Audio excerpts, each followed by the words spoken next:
At that time, Michael, the great prince who protects your people, speaking of the Jews, will arise. There will be a time of distress such has not happened from the beginning of nations until then. But at that time, your people, everyone whose name is found written in the book, will be delivered. Multitudes who sleep in the dust of the earth will awake, some to everlasting life, others to shame and everlasting contempt.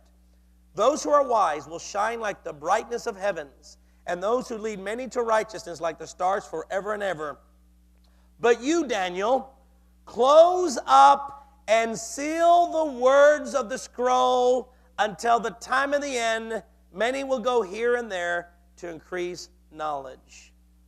So God is telling Daniel, Daniel, this future is so far away, you don't even know the players in this contest. All you know is Babylon and the Medes and the Persian.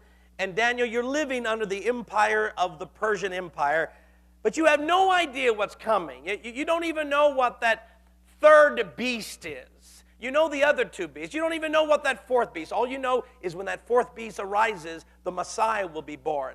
And after that beast, there will be 10 toes, and that's when the Messiah will set up his kingdom during that period. But Daniel, you have no idea who the players are in this. So just take the prophecy and close it up, because it pertains to a long ways from now. But a time will come when that prophecy will be unsealed. You all right? So now, keep your finger in Daniel 12. We'll be back to it. But go to Revelation 22. Revelation chapter 22. Verse 10. Revelation 22, verse 10.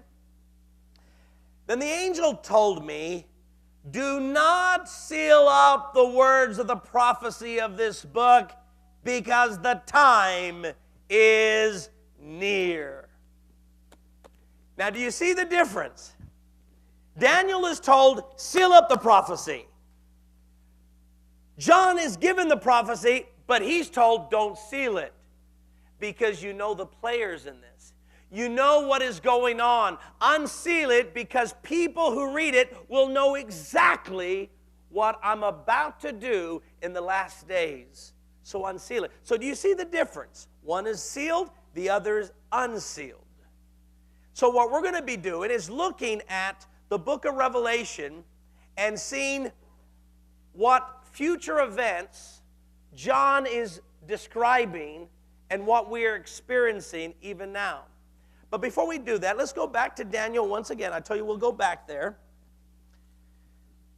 Let's look now at verse 5.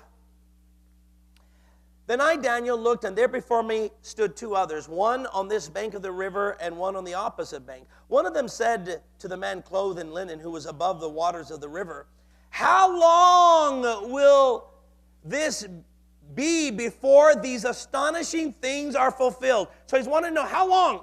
When is it going to happen? The man clothed in linen, who was above the waters of the river, lifted up his right hand and his left hand toward heaven, and I heard him swear by him who lives forever, saying, it will be for a time, and times, and a half a time, when the power of your holy people has been finally broken, all these things will be completed. He sees a day coming when God's people and their power is going to be broken. They're going to be scattered. They're going to be defeated. And the Jews are going to lose their city. So he's saying, when? And the angel's saying, when's this going to happen? And he says, a time. Can you all say a time? Can you say, and times, plural, and a half a time? Now, what did that mean? When he says, you know when it's going to happen? In a time, which meant to him a long time from now. So it's not going to happen right away. It's going to happen a long time from now. But not only a long time, it's going to happen times double the long time. So it's not just going to be a long time, it's going to be a really long time, double the time you had before. And therefore you have not only a time, but you have times, that's two, that's three. But But then for good measure, add a half a time. So what do we have? We have 3.5 times. Now this is important because when John shares the revelation God gave him, you're going to see the theme of time, times, and a half a time, or 3.5. You'll see 3.5 pop up. And what John is doing, he's using the same technique of separating times by 3.5. Okay, so keep in mind 3.5. But what John's going to do, he's going to pick up where Daniel left off. See, Daniel spoke of the time of the destruction of the temple and the city being ransacked by the Gentiles.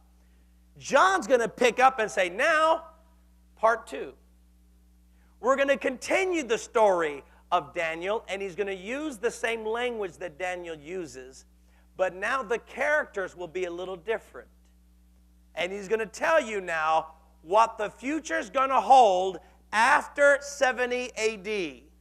What is going to happen now to the human race and to the world? So if we would, go to Revelation chapter 11, or chapter 10. Revelation chapter 10 now. Okay, Revelation chapter 10. Now, before we begin to see the vision that John has about the future, we have to understand right from the beginning, John is going to be given this revelation of the future in symbolic terms. And we have to use the Bible to decode it. Another mistake people make outside of taking the images as literal images rather than symbolic is some have been taught recently, the last 100 years or so, they've been taught the book of Revelation is about a small period of human history called the 7-year tribulation that will take place, and only the Jews will be part of that revelation because the church will be raptured before this 7 years. So the book of Revelation is only about this little 7-year period that pertains to the Jewish people. But that ruins the whole blessing that this book can give us. Because if it's not about us, and we're going to be raptured and taken out of here, and then God's going to fulfill everything to the Jewish people, then how could this book bless me? Why is it given? Why give it to me? This book is not about that 7-year tribulation period when the church is gone. This book is an unveiling of history. I give you proof of that. Revelation 12, right in the middle of the book, smack in the middle, guess what's happening? Jesus is born. The woman gives birth to the male child who is the Son of God. Everyone I know knows that's about Jesus. Well, why is he being born in the middle of the tribulation? Well, he's not born in the middle of the tribulation. He was born in 4 BC, long before the book of Revelation was given. Because the book of Revelation is not only about the future. As John said in John chapter 1, John says, I'm going to show you, or the angel says, I'm going to show you what once was, now is, and what will come in the future. So John tells us, or the angel tells them, you're going to see some things of the past, you're going to see some things of the present, and you're going to see some things of the future. So when I see right in the middle of the book, Jesus being born, it's a reference to the past. Because what John is seeing is the unveiling of the gospel message and what's going to happen very shortly. On top of that, if it's about the tribulation period, explain why Babylon falls during the book of Revelation. Babylon has fallen. Well, Rome fell in 476 AD. 470 something AD. So the Roman Empire fell in the 5th century. Well, obviously, the book of Revelation is not foretelling what's going to happen in the 7-year in the future. 7-year, because that prophecy already came to pass. Do you get it? So it doesn't make sense that it's just about a certain small segment of human history, and the church has no place in it. That doesn't even make sense because the book of Revelation begins with the message to the 7 churches of God. So right from the beginning, I know he's given a message to believers in Christ.